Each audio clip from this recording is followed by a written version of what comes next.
Have you ever thought about being an entrepreneur, wanted to be an entrepreneur, thinking I would like to do that, but I don't know how? Then you're going to want to listen to this episode because Anita is one of those people, gem of gems in my book. As soon as I started to connect with Anita more throughout my life, I noticed that how I identified as a person really changed. She helped me shift my viewpoint from am I an entrepreneur to like I am an entrepreneur. And it's also just the way she talks to you. She is such a humble person. I absolutely love her. I think she's a fantastic person for everyone to connect with. So please enjoy the episode, and I highly encourage you to reach out to her. Be well and stay blessed. Cheers. Awesome. Miss Anita, welcome back. This is really exciting that we're having you here. Thank you so much for having me. I love it. I love it. Yes, you're welcome. You're welcome. I love what we were just talking about. You said that multiple things where you're top recruiter, multiple six-figure income earner, and I would just love to sit with you and ask you questions about your mindset, because I remember in other calls, that's what you said was one of the biggest things that kind of like, was it that held you back or was holding other people back? What was your viewpoint? Yeah, I'm not sure if holding me back or holding other people back is really the right word. It's more of there's a different mindset for different things that we do.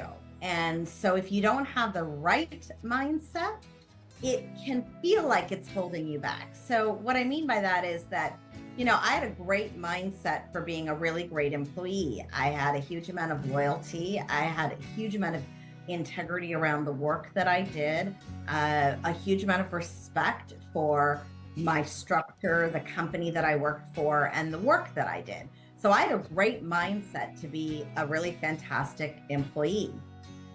The mindset required to be an entrepreneur doesn't necessarily translate to that because there is no box and structure. I don't have a boss. We don't have a boss as an entrepreneur. We are our own boss. Your boss really is your calendar and what you're doing with it. So from a mindset standpoint, I just didn't have the right one to do the different role that I now have to do. And I also didn't have the, let's say, awareness to understand that there is going to be a lot of highs and lows. And now I'm in a different world of sales and building relationships and doing business with people who will know, like, and trust me. And that requires me to do a lot more personal development because when you're an employee, you're given a job description. And, it's kind of good if people like you because it is easier to get your job done and work. But quite honestly, nobody has to really like you. And you can still keep your job and you can still get it done. You may not get promoted. You may not be the one invited to the, water cooler. You may not be invited to the, staff party and, people might walk away from you, but it doesn't actually require you to get your job done. You can just be really good at your job and everyone hates you, but they can't ever fire you because you're like really good at it. It's not the same being an entrepreneur. People really are requiring to know, like, and trust you. You have to do personal development. You have to grow. You have to learn how to communicate with people. There's a lot of skills, but that's a mindset shift to realize that. And again, I wouldn't say that it necessarily holds you back, but it definitely doesn't propel you to success when it's the wrong way of thinking. Wow. I really like what you're saying. And the one thing that drew my attention was you're saying you hit the highs and lows. And so when you're talking about that is like, there's times because it's more of a sales role, you're like hitting those times where it's like lots of rejection, people aren't buying from you, it's not working out, you're not getting the closes. And then there's days where it's like, it's hitting, it's working, everything's going and flowing and everything's awesome. Is that kind of what you're saying? Yeah, absolutely. I'm a big believer in the visual of the entrepreneurial world as being like a roller coaster. So the employee world tends to be a lot more of just a straight line.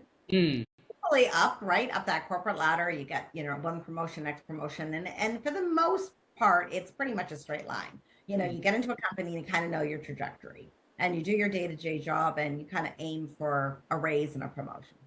The entrepreneurial journey is a little bit more like if you ever go to a theme park and they have the scariest roller coaster at that theme park. That is how I view most people feel or experience entrepreneurship. So if you've ever talked to any entrepreneur who has looked back at their 5 or 10 or 20-year career, 30-year career, and if you say to them, in your entrepreneurial journey, did you feel more it was like, ooh, up and down, right? It's like, this is horrible. I'm going to go bankrupt. Oh my God, they called me back. Oh my gosh, I've just, why did I do this? I should go get a job. And it's the behemoth of the up and down, and it's the nature of it. And I do believe there are 2 or 3 really succinct ways to curb the roller coaster. The roller coaster will always exist in entrepreneurship. Why? Because you're always innovating, you're doing new things, you're possibly doing new projects, you get creative and start to find different ways to, and every time you're venturing into something new, you're back into this roller coaster ride. And there are a couple of ways to curb it. And that's what I feel that most people don't realize, that if I can learn to curb that and make it more like one of those baby roller coasters, you're more likely to love your journey and experience faster success. Interesting. And so what would you say are some of the better, easier ways to kind of enjoying the journey, so to speak, instead of going through these roller coaster transitions where it's scary and upsetting and that sort of thing? Yeah, I would say there's probably 3 really distinct factors in them. One of which is really reading good books. So Okay. personal development, listening to good podcasts, stop listening to the news. Stop listening to the news. Stop listening to the news. It's always filled with doom, gloom, and that is things you cannot control in the world. Focus on your own world, your own economy. So, I have a list of, and if anybody wants, feel free to contact me. And I know you'll have my information in the captions, but I have my top 10 most influential books that changed the trajectory of my entrepreneurial journey. Happy to share what that list is. Into good books. So the personal development and growth. The second one is your laws of association. If you're around people who are negative, who don't understand what you're doing, are not supportive. Now, I get it. Sometimes we have partners or spouses and family and friends who try and, love us, but the reality is maybe they're not so supportive and there's nothing you can do about them. They live in your world. But what you can do is find other places to get that supportive place. So a mastermind group, a group setting. There's lots of other places that you can go, networking groups where you are surrounded by like-minded people. And then the third, what I'm a really big believer is in coaches. I think that having someone who holds your hands, who coach you, and paying for it. I said this I was doing a podcast myself yesterday, and we were talking about that. And I said, there's so many free resources on the internet, but why hire and pay for someone? Well, first of all, if it was that easy to get access to all of those, then everybody would be a millionaire if you could just go online and do it. But the reality is that we don't do that. And you take value, and I believe you take value in what you pay for. And if I hire a coach now, if you look at any athletic team, you look at any athlete, you look at the Olympics, nobody has done it alone. You look at any successful entrepreneur, and the number one thing they've said is they've hired people to help them because they can't see what they don't see.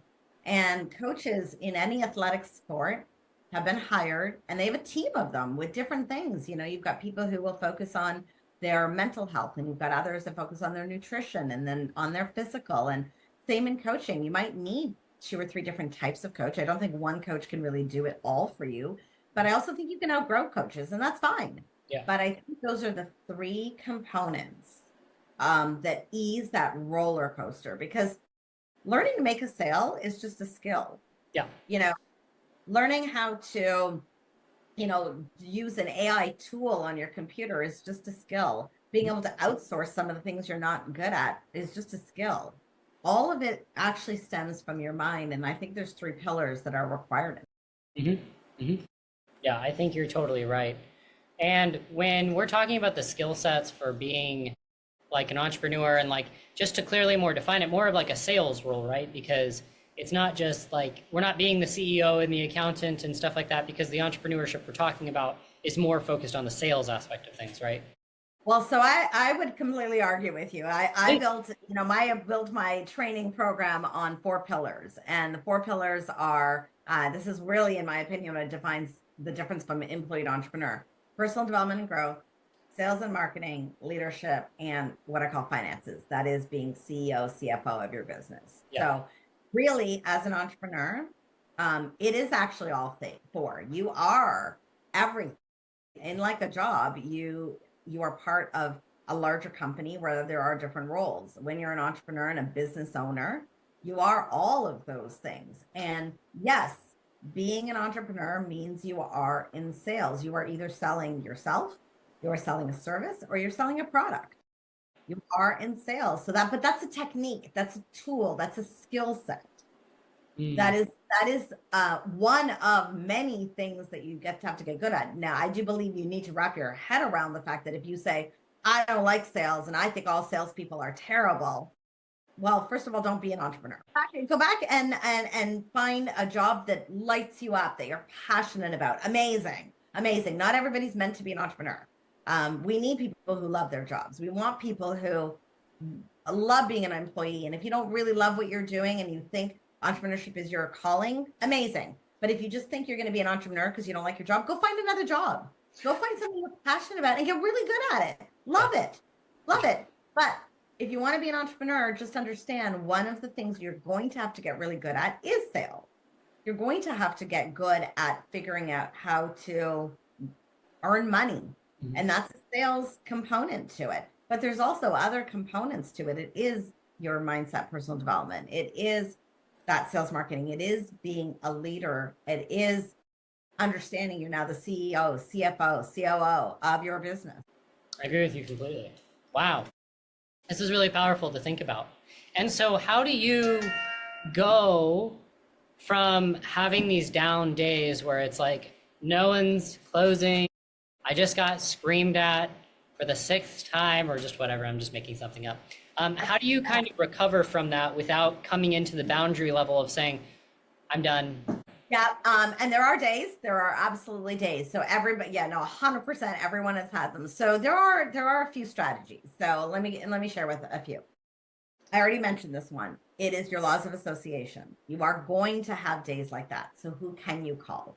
Who is in your network? Who's in your mastermind? Who is near you that you can call? Because it may not be like, if you're got a great family, but they're not really supportive, that's probably not the best place to go, because they will lovingly say, you know what, babe, this is so hard. Don't do it. Like, why don't you go back to your job, or why don't you go and do something else? But that's not really what you want to hear in that moment, because it's just a bad moment. Right.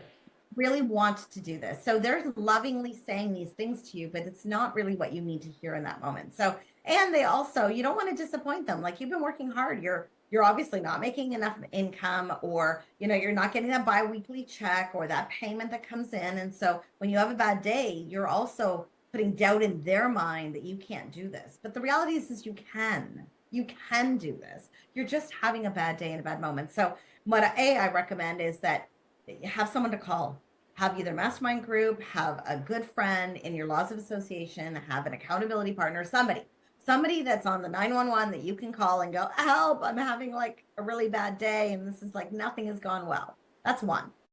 Is find great podcast or something that inspires you that you've heard of before, put it in your save list, go and listen to it. Go and just go for a walk, go for a run, sit in solitude, light a candle, I don't know, sit in a bath, like whatever you need to do, and listen to inspirational something or other, if to do it. The other big one, and I will give a plug, and probably a couple of times I will, but I created this journal. It's called the Reflections Journal. And when I became an entrepreneur, I was told to journal by my mentors. Now, I used to keep a diary when I was younger, but I realized there's a difference between keeping a diary and a journal. A diary, in my opinion, is generally long form, and it's usually the past. It's the reflection of something that's happened. Okay. in the past, and it's usually my emotions and I'm writing down. Journal, I was told it is different. And, but every day when I would sit and try and journal on a blank piece of paper from the dollar store, I'd be like, I don't know what I'm supposed to put in here. So I created this journal with everything my mentors ever told me in one spot. Yep. And so one of the things that you have there is things you're grateful for. So when you're having a really bad moment, writing things that you're grateful for, even small as, I'm grateful that I have dinner tonight. I'm grateful I have food in my fridge. I'm grateful for the fact that I have all my five senses, if you do. I can walk, I can breathe. I live in a great house. I have a car. I have friends. I have a spouse. I have children. I have parents. I have siblings. I have, I've been on my whatever you're grateful for, just write it down. Like, what were your things? The other big one too is, and there's other categories here, and I might get to it later, but the other big one that's really important are your successes. Listing every day 3 to 5 successes that you've had. And why is that important? Because you are going to have down days. So even when everything else went wrong that day, find 3 to 5 things that went right. Right? Like, did you follow up with someone that you was on your chicken list that you didn't? Did you get, did you reply to 3 emails? Did you, what did you do? Yeah, I went for a walk, all right, got my yoga in, or whatever it might be, right? I got my exercise in. I took a shower today, which I know we're supposed to shower, but some days, as a single mom, I'm telling you, a win was I showered that day. Honestly, my kids were under 10 when I became an entrepreneur, and there were days where I'm like, oh my God, I got a shower. I'm so proud of myself, right? Or my kids didn't have cereal for dinner. I actually made a meal. That's a win, right? Sometimes we forget that a win can be so small. I myself ate dinner. That's a win. But when you're really down and you can go back and read your wins from the past week, month, year, you know that you can do it because you can reflect on it. You can see that I did it. I achieved things, and it's just one bad moment. I love that. And here, I want to show everyone where your book is, where it can easily be purchased. So it's easily purchasable on Amazon, everyone. Correct. Just look up my name, Anita. I love the fact that you only typed in Anita. If you just type in Anita Serta, my name, it pops right up. There's no one else doing it. So. Yeah, she's the one. I'm the one. So yeah, I would love if you, could share with me if you decide to get the journal packed in a week or a month, how that helped you. Cause I've had some great feedback on it, but I truly believe that when you're in, you're down. Yep. And then when you're in, you're up. The other thing too is, still be humble. We can sometimes let our ego get in the way too, but it can also, be humble with yourself. And the journal sometimes helps to regulate you better. Interesting, because you're hitting these highs and lows, and so the lows are like, this is horrible, and it's almost, what I'm perceiving from what I'm telling you is it's almost like you're going into a war zone, or maybe that's too intensive a phrase, a battle area where you're okay, I'm gonna get knocked down, it's gonna hurt, emotionally I'm gonna get beaten, but I'm trying to find ways to kind of combat this so that way I can be a little bit more prepared for these situations. I can be a little bit more on top of it, so that way I can reflect on what I'm doing and push forward regardless of what's occurring. Yeah, and there are a lot of people who it might take them a long time before they hit a low. There are a lot of people who will launch off their business and do really well for a really long time. And they're I've talked to a few people who are fairly new in their journey, and they're I've never had a low. Everything is great. It just works for me. Amazing. I'm really glad. But that can also cause an ego to show up that I'm so great and everything I do turns to gold. And, and the reality of it is that's not really the reality of the journey. The journey is going to have highs and lows. Things are going to go well and go wrong, and you're going to make mistakes, and it's perfectly fine. And the reality is that if you don't have any lows, I also worry about you. What are you doing in your business that you have nothing going wrong ever? What are you doing? What are you doing? And how legal are we doing this? And at some point, when we create extra growth and we do it, but it's also quite honestly not relatable. It's like saying to another person who is, you know, 20 or 30 or 40 years of age that life is amazing and there's never a problem and nothing happens. Like if you ask anybody who is maybe 18 to 20, Yeah. they might say my life's perfect. There is nothing wrong. I'm amazing and it's great. And that legitimately true. But I have yet to meet a 50-year-old who can tell me that their entire 50 years of living on this planet Yeah. that they have never had a down moment. Wow. Never lost their job. They've never had somebody die. They've never had somebody betray them. They've never had, like, we have life. And otherwise, if you have nothing, you're really not living life, in my opinion, because you've never taken a risk. You lived in that little comfort zone where nothing good or bad has ever happened to you. That means you've also not really had good and you've not really had bad. That's okay. That's okay. Yeah. But if you want to be a really great entrepreneur, play the risk. Take the risks, and that comes with the ups and downs. I agree with that. And I like that. I like that. It's kind of like looking at someone and saying, you know, I haven't had a bad day, and you're like, yet? And I like your viewpoint analogy a lot because it kind of emphasizes the idea of like, well, if you're not having any hard times or struggles, like how hard are you actually trying? Like what are you pushing towards and how more likely are you to get there type of thing? Yeah. And, you know, again, we come back to being an entrepreneur is people know, like, and trusting you to do business. If you've never had a hard time, something, there's a level of trust that gets broken going, how is that possible? You know, and you might come off being really arrogant. So then you start running into are they going to like you? And do I know that you're really telling me the truth, that you've never had a struggle? I think people who say that, and the reality is they might say, I've never had a challenge at all. Every single person I've spoken to always signs up for my product. Every person I've ever talked to signs up. Excuse me. Bless you. Buys what I'm selling. Mm-hmm.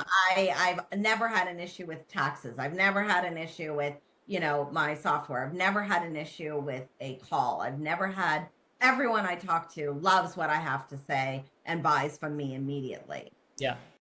I've never had a bad, you know, sales call. Okay.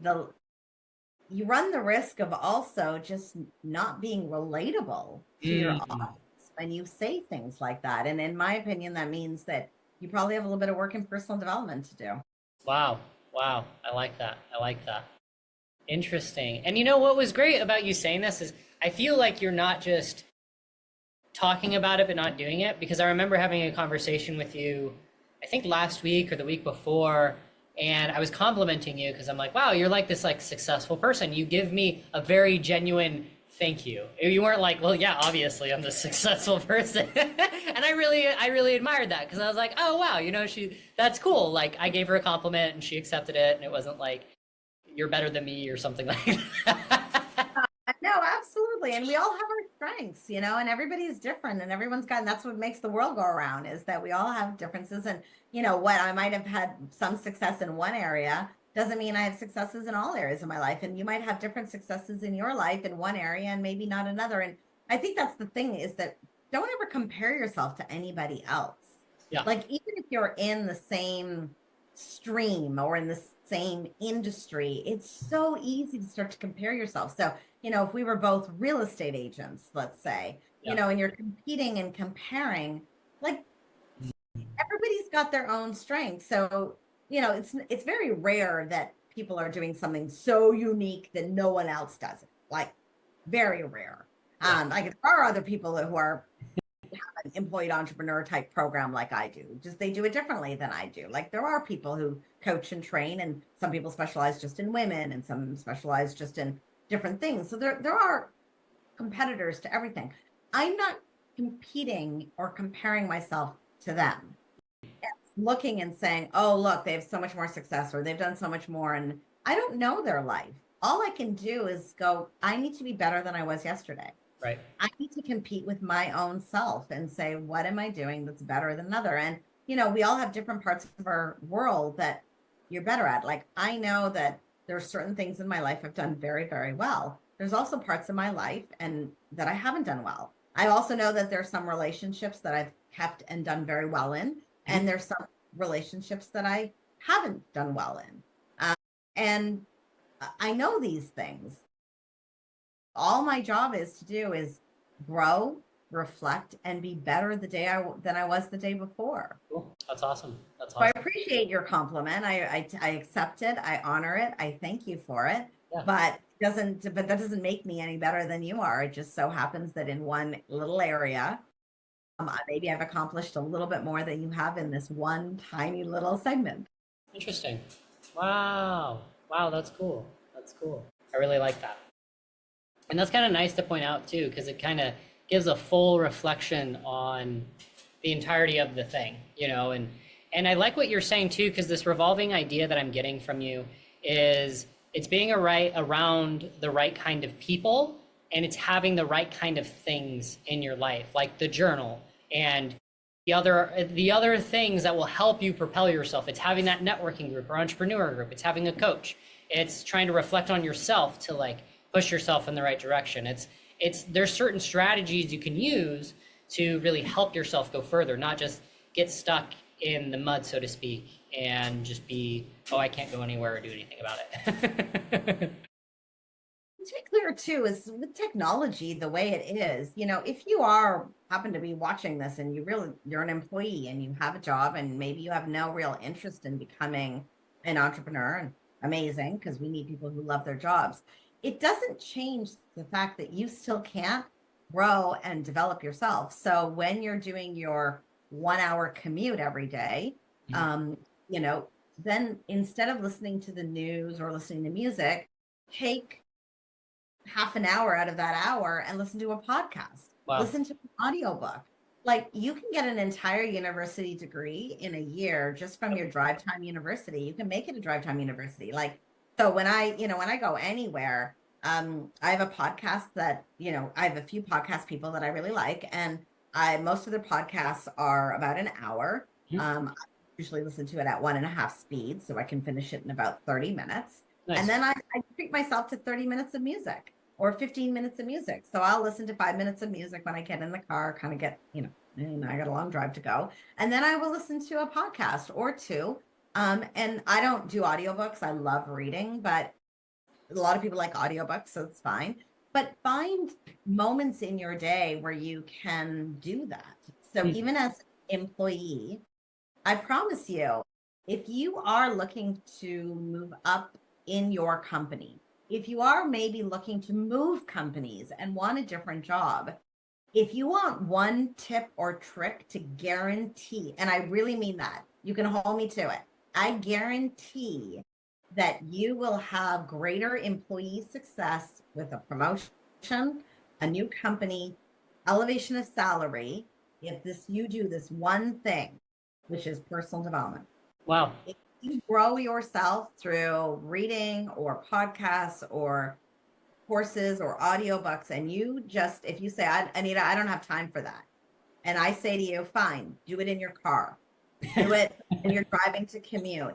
Or, you know, if you have a dog and you put your earpods in and you got to walk your dog in the morning. There are definitely moments in your day where you have 30 minutes where you're actually not doing something else, meaning you're cooking, you can put it in your earpods, you're driving, things that we do without really having to think about. Like, we listen to music. We already listen to things when we drive. We are capable of walking and listening, of driving and listening. Most of us are at this point, so you can do one other task.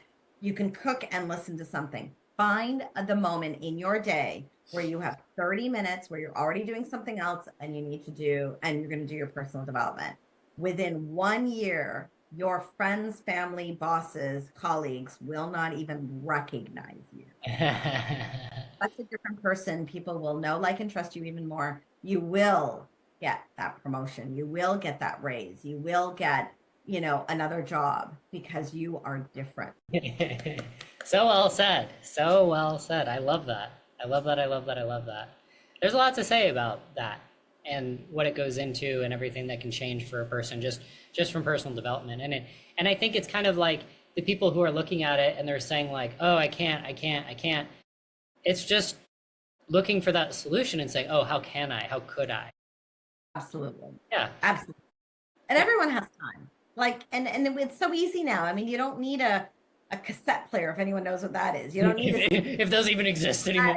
if a car even has that, right? I mean, where are you getting it? But nowadays, everybody walks around with a device that is your portable personal development tool. You have this. You've got Spotify, you got Apple, you've got YouTube, you have audiobooks, you've got the internet, you can find things to listen to. There is zero excuse. And you can't even tell me that I don't have the money for it, because there is so much that's free. Yep. So much that's free that you don't even have to pay for it. Now, I'm a firm believer in paying for things because you get a whole lot more out of it. Yes. But say that you just don't have the extra money to pay for a Spotify account, or a podcast channel, or to buy that book, or to do the audio books. I get it. I get it. You don't have that extra $10, $15, $20 a month. I appreciate that. Well, if that's the case, then even more you need to do personal development, because that is going to guarantee that you have that extra money. Yep. Why? Because you're going to elevate yourself. People will want to be with you. People will want to work with you, and you'll be that person that your boss wants to give a raise to, or clients that actually want to give you money in order to work with. Yeah. I think you're so spot on. I love this. I really do love this, because I think it's more that it helps someone see that there's like another viewpoint. Like, I feel like a lot of people get stuck in this like realm of like, there's just nothing going on. I'm doing this, I'm doing that. It's not possible anymore, or they don't see how it is. But listening to people like you, it's clearly evident that there are ways to change and make a difference and push your life in the right direction if you want to. That's all it kind of relates to. Everything's a choice, right? If you want something more and you just don't know where to start. Again, if you're an employee or an entrepreneur, the simplest thing you can start to do is focus on personal development. Just you take the step to listen to something every day, even just 15 minutes. The second thing is really evaluate your laws of association. Who are the people that influence you? Who are your friends? Are they positive? Are they negative? Do they lift you up? Do they bring you down? Are their incomes higher than yours or lower than yours? That's the second thing right away. And the ones that are not feeding into this new positivity that you want to create in your life, are reducing your time with them. Eliminate some of those people, either very overtly, or just make a choice that when they call you and say, hey, you want to go out on Friday night for beers? And you're like, sorry, I'm busy. And you're just reducing the amount of time that you're spending with them, so they're not negatively impacting you. Those are two really simple things that you can literally start doing today. Yeah, I love that, because that relates to the whole, you are the kind of people that you are around, right? Like, if you want to move in a certain direction, just find those kind of people and you'll naturally peer pressure yourself into it. Absolutely. And I know this sounds crazy, and I've actually like verbally said this to my friends, but I do a reassessment of the people in my world every 6 months. I mean, I was doing it once a year, but I'm getting close to doing it every 6 months. So mentally in my head, I look at my last 6 months and I calculate who has been around my orbit. So I have an inner orbit. I have second tier orbit. I have a third, and then I have my outer realm. Interesting. And there are people who you choose which orbit that they are in. Okay. But every 6 months, I reevaluate them. I look at the last 6 months and I say, who is in my inner orbit? Who has my best interest at heart? Who do I confide in? Who lifts me up?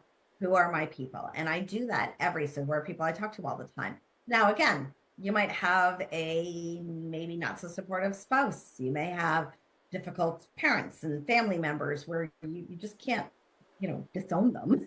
So, you work at just leveling yourself up, but they, and I know it's funny to say, but they might end up being your second tier, where you still have those people that you need right now to keep you really elevated to what you are achieving. And it might be that, with all due respect, you might say to your spouse or your partner, listen, I got to do this, and I love you, but you aren't really the person I'm going to talk to about what I am doing here. But you're the rest of my world. Like, everything. And I need to just focus a little bit on this. And if you have a good relationship with that person should respect you enough to say, what can I do to help you? What can I do to support you? Right? And just say, just be my cheerleader. Support me in this way. This is what I need right now. And that's amazing. It's amazing, right? And I know it sounds funny to say because we always say, oh, no, like our spouse and our partner is supposed to be that, like, absolutely everything for you. And I'm a big believer to say, not to say that this is a, I'm not a dating expert of any sort or a relationship coach by any means, but I am a really big believer that not one person can be everything for someone else, nor should they be. So, if you've got a partner, a spouse, a boyfriend, a girlfriend, whatever it might be, you should not be expecting them to be your end all and be all for every single part of your life. Wow. It is unreasonable to put that level of expectation on one human being. No, you remember the concept of it takes a village to raise a child? Yeah, I'm still a child, okay? It takes a village to raise me because every day I have something new that happens in my life because I'm a human being. So I need people in my village to help me and grow and be part of me. So what my girlfriend can do for me when I call her up crying, I need that girlfriend to do that for me. What my, parent can do for me, I need my parent to do for me, my sibling to do for me. And what my spouse, my partner, my boyfriend can do for me, girlfriend can do for me, that's a different thing. But your friends, and then what my coach can do for me, totally different. What my mentor can do for me, totally different. And I can't expect a mentor who wants to help me make 7 figures be my partner. Why would my partner have the same knowledge base to be able to do what a mentor who's made 7 figures can do for me? They're not the same role. Yeah. Why would I expect my partner to be like, you need to be everything for me? No.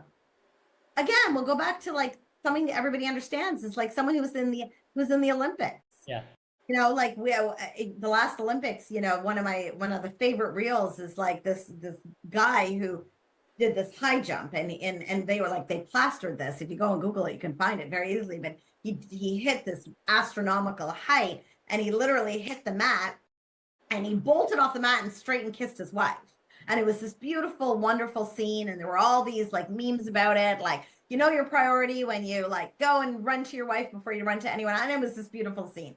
And that's amazing. And that's great. But I guarantee you that his wife was not his coach, was not his mentor, was not any of those things that told him how to hold the pole, jump over the move his leg, land, so he didn't break his bones. That was not his wife's role. Yeah. But did he expect her to be everything for him to be able to do that? No, absolutely not. She was supposed to play for him. And that's okay. We get all tied up with everybody has to play every role. No, even when I have a problem with like my kids or my family or another friend or my whatever, I will call different friends for different things.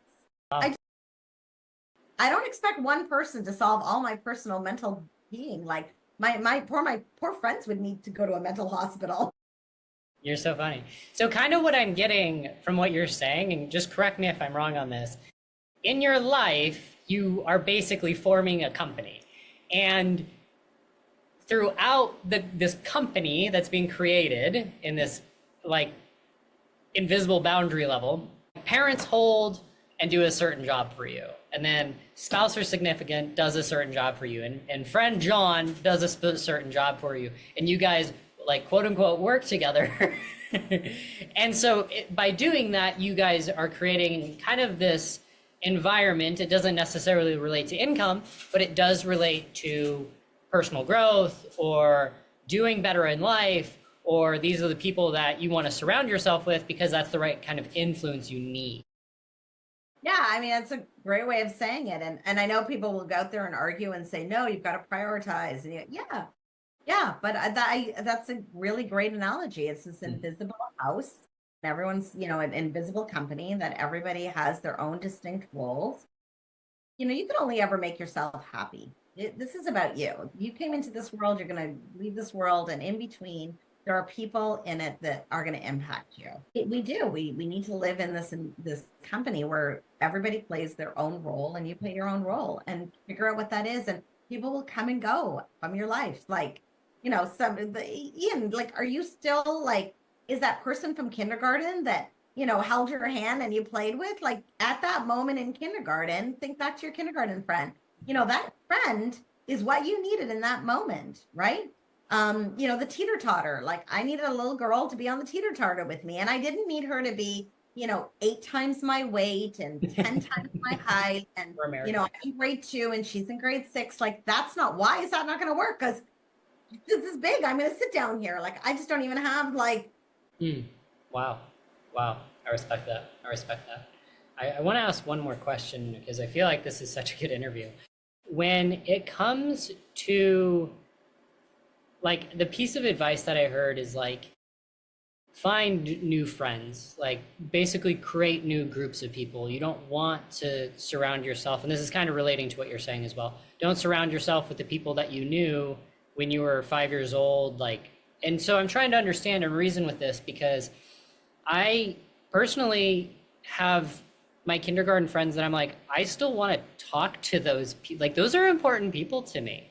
But I do want to continue my growth and meet new people because like that's how we met, for example. That's, you know, that's how I met Michael. That's how I met Amanda. Like and so I guess maybe I'm kind of realizing this too is it's like choosing that, going back to that house analogy and saying, okay, I want these people in my life because they're almost like important and emotionally there for me as a person.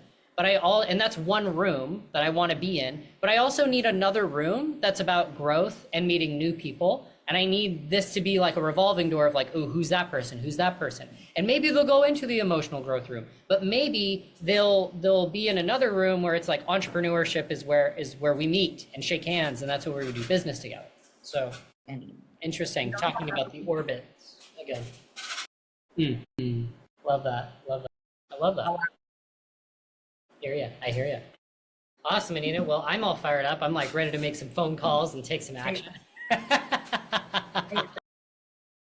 Well, thank you. I appreciate that. I would love everyone to go and get their book. And is there a way that people can contact you as well? Cool. Okay, that's awesome. And here, let's just share your website real fast. There it is. Is that real? Were you actually, was this a thing? Yeah, incredibly. You're like, oh my. And so as it says on the board, 100K, like that's actually a thing. I love that. I love that. So much admiration and respect. Really, this is really incredible to hear this. Aw. You're welcome. Well, everyone, please go visit her website. Go be friends with Anita. Go buy things from her. I will do that all day long. I do that for other people. I'm like, you should buy from them. Yeah, this has been fantastic.